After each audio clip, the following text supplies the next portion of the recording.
It feels like it wasn't that long ago when you saw the Marvel bumper plate and it meant something excitable, enjoyable, or at least very fun. I remember walking out at Endgame thinking, where can Marvel go from here? Apparently, Kevin Feige and the rest of Marvel Studios were thinking the same thing because everything from what we saw in Phase 4 was about as fucked up as a soup sandwich. Marvel knew they had a problem and they had to rebrand. But how? How about instead of Phase 4, they skip to Phase 5? Brilliant stuff, guys. Slow claps and pats on the backs for everyone. And what better way to start Phase 5 than with a couple of characters we already know? Ant-Man and the Wasp in Quantumania. Unfortunately, Quantumania is just as flat as Nebula's chest in the new Guardians of the Galaxy Volume 3 poster. The movie opens up after the events of Endgame, where Scott was milking everything he can out of the fact that he saved the world from Thanos. He was thriving in his new life, and seemingly at peace. Things couldn't get much better for Scott post-Endgame, so his family had to remind him otherwise. His daughter Cassie is a brainlet activist who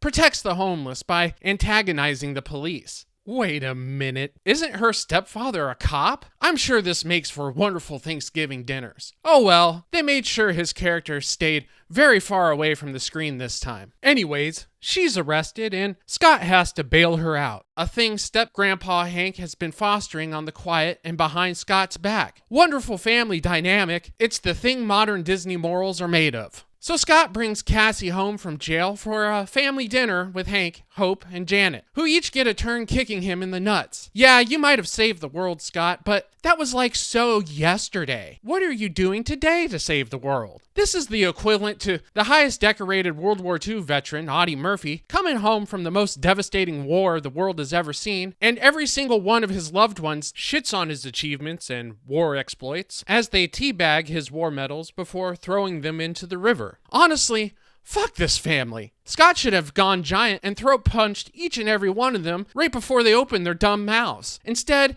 he takes it like a bitch. Apparently, he should be more like Hope is now. She's out there saving the world with food production. This begs the question, are they growing the food in the lab, or is she making you eat the ants? And it's a insect protein just been approved by the EU for human consumption. All of a sudden, his activist daughter is a genius. How is she a genius? Because she's a teenager and a female in a Marvel movie. Duh! And in Marvel Phase 4 or 5 or whatever phase this is pretending to be, that seems to be good enough qualifications and like super believable. The family gets sucked into the quantum realm through a portal created by Cassie's newfound smarts. Must be all that lab-created bug wafers combined with her ovaries. And then they are split up. Scott and Cassie discover they are not alone. In fact, there are thousands of intelligent beings inside the quantum realm, inhabiting different factions that we just don't care about. These characters were created by a 6-year-old, and it shows. The sand people from Star Wars are there, and then there's an alien, and he has no mouth, but goop comes out of his fingers, and if you drink it, you can speak his language. And then there's another guy that looks normal, but he can read minds, and when he does, his head glows. And then there's another guy that has broccoli for a head, and all the bad guys have big blue balloons as heads, and another guy has a big flashlight for a head that shoots lasers. And the goopy character is obsessed with body holes. What the hell is all this talk about body holes, Disney? If you're trying to shake the groomer title, this is not the way. This is the way. This is the way. This is the way. No, Mando, it's not. I assure you, it's not. And then, when the plot is getting as boring as it can be, the best thing in this movie shows up. And that is Bill Murray. And he plays the character Bill Murray. He does his Bill Murray thing and then bounces. And by bounce, I mean he gets eaten by an appetizer or whatever. See, he knew Janet and was a freedom fighter with her when she was stuck in the quantum realm, but is now working for the bad guy. Who's the bad guy? Don't know. Only Janet and the people who reside in the quantum realm do. And that's what brings us to the biggest problem of Janet's character. We learn that Mama Van Dyne has apparently screwed over the people she paired up with when she was trapped in the quantum realm. And she's also killed a lot of people. Why has she never mentioned this 30-year career of being a freedom fighter to her family? Or that there are other people inside the quantum realm at all? She has never mentioned this to her family? Not once? The family that has spent their career researching the quantum realm? Because she just wanted to forget. That's why. The scientist family never asked Mom how she spent her time for the last 30 years, nor were they curious about what she saw. Did they assume she spent 3 centuries knitting scarves from her own hair? And then throughout the movie, she only gives just enough information that is needed for the plot to advance. She never fully debriefs her soldier family for what to expect. It's always on the fly and in the moment, and sometimes too late or not at all. And at no point does anyone demand information from her until it's too late. We are over an hour deep into the movie before we even meet our problem and villain, Kang. Kang is a conqueror of the multiverse. He was exiled to the quantum realm for being a very bad man. He's after Janet because she got in the way of his plans of conquering stuff by gianting his ship's core. And I'm going to be honest, Michelle Pfeiffer still giants my ship's core as well. 328,000 feet.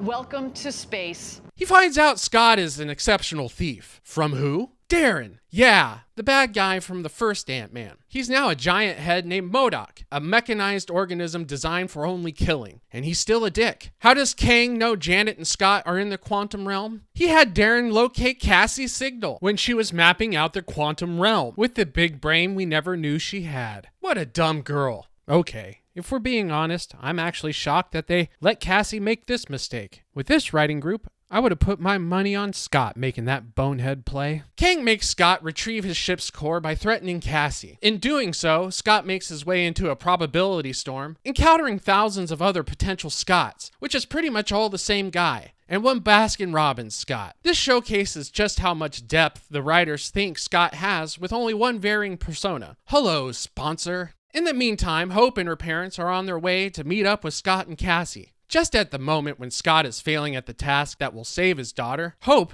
as the Wasp, swoops in and helps him accomplish it. How did she know what the mission was? She used her intuition powered by estrogen, I guess. Now it's time to fight the big boss. Some of the ants were also stuck in the quantum realm, and they meet up with Hank, and he got to watch them go to work. This was a perfect time for the writers to shoehorn their propaganda through Hank, making him state, "Socialism is a charged word, but I like to think we can learn from them." Really? Like how ants, if anything, is a monarchy where the queen is a baby-making machine? And also, I like to think that queen is an outdated term, so shouldn't we call the queen ant a birthing insect instead, comrade doctor? Cassie taps into her homeless empathy skills to round up all the homeless tribes to fight Kang, and everyone works together to fight the bad man in charge. The question in the end is, does Kang win? My thought is, who cares? By the time we get to this moment, you are so not invested. I am not afraid of Kang when he finally makes his appearance because he's never built up at all. You don't know he's dangerous until an hour and a half into Quantumania. Why is he powerful? His suit, I guess. Why is he a villain? Because he conquers timelines? Kang, like the rest of the movie, all feels like an afterthought. From the embarrassing CGI to the childish characters, and each scene mirroring the last, we were exposed to a 40-minute plot stretched out for 2 hours, never diving into anything deep enough to make us care about anything at all. As the family was split up in the quantum realm, they are forced to make the same discoveries on their own, and unfortunately that means we, the audience, are forced to make the same discoveries twice. And in all honesty, I feel really bad for Paul Rudd for having to be in this movie. He genuinely seems like a kind and gentle person who doesn't deserve to be in such a one-note shitfest. Quantumania is clearly made for Phase 4. It has all the hallmarks of Phase 4. One of those hallmarks being the sassy female teenager who's a genius and can hang with the best scientists of the world. She created a map of the quantum realm, but didn't employ the help of one person who resided there for 30 years. Brilliant writing. And with much of a brat as Cassie is, it makes you wonder who Hollywood hates more, teenagers or adults. Because what I liked about the first 2 Ant-Man movies was the father-daughter dynamic. Now there's no dynamic for no reason. Pair that with her being an insufferable activist, and this movie should have been called Ant-Man and Antifa Girl. Endgame was truly the end of Marvel Studios as we knew it. And at this point, when it comes to Disney Marvel, it's time to be cautious and choosy of what you decide to spend your money and precious time on. And really, I'm thankful Tony Stark is dead, because I shudder to think about what Disney Marvel would make his character become. The moral of Quantumania was clear. It's never too late to stop being a dick. You first, Marvel. I'm out of here.